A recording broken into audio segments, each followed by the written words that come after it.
ಇನ್ನೂ ನಮ್ಮ ಮುಖ್ಯಮಂತ್ರಿಗಳು ಮತ್ತು ಅಧ್ಯಕ್ಷರು ಮಾತಾಡಬೇಕು. ಅವರೇನು ತೀರ್ಮಾನ ಮಾಡ್ತಾರೆ ಆ ರೀತಿ ಮಾಡ್ತೀವಿ. ಎರಡನೇ ಸರ್, ಈಗ ಸೆಷನ್ನಲ್ಲೂ ಕೂಡ ವಿ.ಬಿ.ಜಿ. ರಾಮ್ಜಿ ಕಾಯ್ದೆಯನ್ನು ಸರ್ಕಾರ ವಿರೋಧಿಸಿತ್ತು. ಪೇಪರ್ಗಳಲ್ಲಿ ಒಂದಿಷ್ಟು ಅಡ್ವರ್ಟೈಸ್ಮೆಂಟ್ ಕೊಟ್ಟು ಆವಾಗ ಸರ್ಕಾರದ ದುಡ್ಡಲ್ಲಿ ಬೇಡ ಪಕ್ಷದ ದುಡ್ಡಲ್ಲಿ ಮಾಡಿ ಅಂತ ಟೀಕೆ ಕೂಡ ಬಂದಿತ್ತು. ಈಗ ಎರಡನೇ ಅಡ್ವರ್ಟೈಸ್ಮೆಂಟ್ ಮತ್ತೊಮ್ಮೆ ಪತ್ರಿಕೆ ಅಲ್ಲ, ಇದು ಸರ್ಕಾರದ ಕಾರ್ಯಕ್ರಮ ತಾನೆ, ಪಕ್ಷದ ಕಾರ್ಯಕ್ರಮ ಅಲ್ಲ. ಸರ್ಕಾರದ ಕಾರ್ಯಕ್ರಮ, ಅದರ ಆಗು ಹೋಗುಗಳನ್ನು ಸರ್ಕಾರನೇ ತಿಳಿಸ್ಬೇಕು. ಜನಸಮುದಾಯಕ್ಕೆ ಸರ್ಕಾರನೇ ಹೇಳಬೇಕಲ್ವಾ. ಅದಕ್ಕಾಗಿ ಸರ್ಕಾರದ ಅಡ್ವರ್ಟೈಸ್ಮೆಂಟೇ ಕೊಟ್ಟಿದ್ದೀವಿ. ಹೈಕಮಾಂಡ್ಗೂ ಮೆಚ್ಚಿಸೋಕ್ಕೋಸ್ಕರ ಮಾತ್ರ ಈ ಸೆಷನ್ ಮಾಡ್ತಾ ಇದ್ದಾರೆ ಅಂತ ಬಿಜೆಪಿ ಅವರು. ನೋಡಿ, ಮೆಚ್ಚಿಸೋದು ಒಂದು ಪಾರ್ಟು.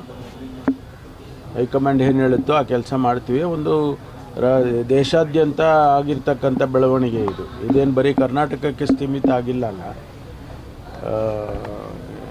ನರೇಗಾ ಯೋಜನೆ ಇಡೀ ದೇಶಕ್ಕಾಗಿರೋದು.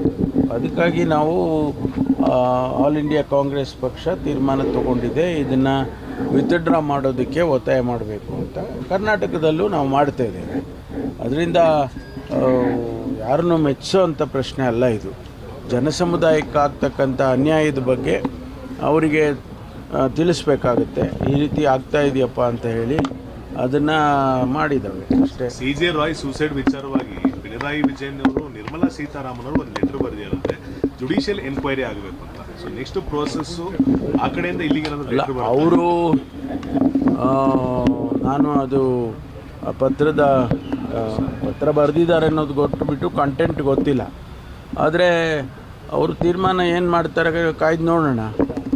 IT ಡಿಪಾರ್ಟ್ಮೆಂಟು ಅವರಿಗೆ ಬರುತ್ತೆ, ಶ್ರೀಮತಿ ನಿರ್ಮಲಾ ಸೀತಾರಾಮನ್ ಅವರಿಗೆ ಬರುತ್ತೆ.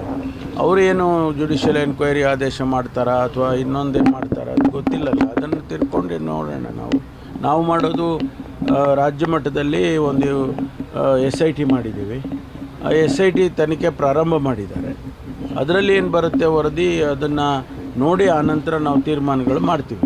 State police investigation IT officers, what is the update on this? ಅಲ್ಲ, ಈಗ ಅವರು ಪ್ರಾರಂಭ ಮಾಡಿದ್ದಾರೆ, ಇನ್ವೆಸ್ಟಿಗೇಷನ್ ಪ್ರಾರಂಭ ಮಾಡಿದ್ದಾರೆ. ಅವರ ಫ್ಯಾಮಿಲಿಯವರು ಮತ್ತು ಬೇರೆ ಬೇರೆಯವ್ರನ್ನೆಲ್ಲ ಅವರೆಲ್ಲ ಸ್ಟೇಟ್ಮೆಂಟ್ಗಳು ತೊಗೊಂಡು ಅದರಲ್ಲಿ ಏನು ಹೊರಬರುತ್ತೆ ಅಂತ ನೋಡ್ತಾರೆ. Primary allegation is from the family. IT officers are threatening. ಅದೆಲ್ಲ ತನಿಖೆ ಸಂಪೂರ್ಣ ಆದಮೇಲೆ ಗೊತ್ತಾಗುತ್ತೆ. ಸಂಪೂರ್ಣ ಆಗದೇ ಇರೋ ಮುಂಚೆನೇ ನಾವು ಹೇಳಕ್ಕೆ ಬರೋದಿಲ್ಲ. ಇದೇ ಕಾರಣಕ್ಕೆ ಆಗಿದೆ ಅಂತ ಹೇಳಿ ಹೇಳಕ್ಕೆ ಬರೋದಿಲ್ಲ. Sir, India done one by one trade deal with the internationals. Now America's issue. Yes, tariff has come down 25% to 18%. So how do you look at it? No, tariff ಕಡಿಮೆ ಆಗಿರೋದು ಒಳ್ಳೆಯದು. ಅದರ ಹಿನ್ನೆಲೆಯಲ್ಲಿ ಏನಾಗ್ತಾ ಇದೆ ಅನ್ನೋದು I am not competent to comment on that. Because all I can say is it's good for India that they have reduced it to 18%.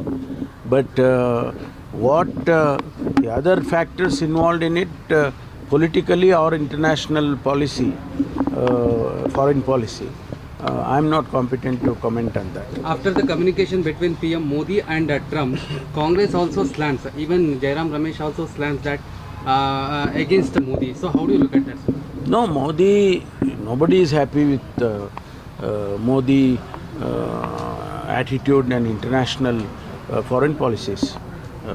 Especially Congress had a different foreign policy, and our present Prime Minister has a different foreign policy, which we may not entirely agree upon. And 1,000 days are completing on 30th. So what is the no, we have still not discussed at our level. Whatever the Chief Minister and party president they decide, we will do that. Is there any special announce from the High Command, sir, for that occasion? No, we don't know anything about that at the moment. ಇಲ್ಲ, investigation ಆಗ್ತಾ ಇದೆಯಲ್ಲ. SIT ಮಾಡಿದ್ದಾರೆ ಮಹಾರಾಷ್ಟ್ರ ಸರ್ಕಾರ, ಇನ್ನೂ investigation ಆಗ್ತಾ ಇದೆ. ಅದರಲ್ಲಿ ಕರ್ನಾಟಕದ ಪಾತ್ರ ಏನಾದರೂ ಇದೆಯಾ, ಪೊಲೀಸ್ ಪಾತ್ರ ಅನ್ನೋದನ್ನು ಕೂಡ ನೋಡ್ತಾರೆ.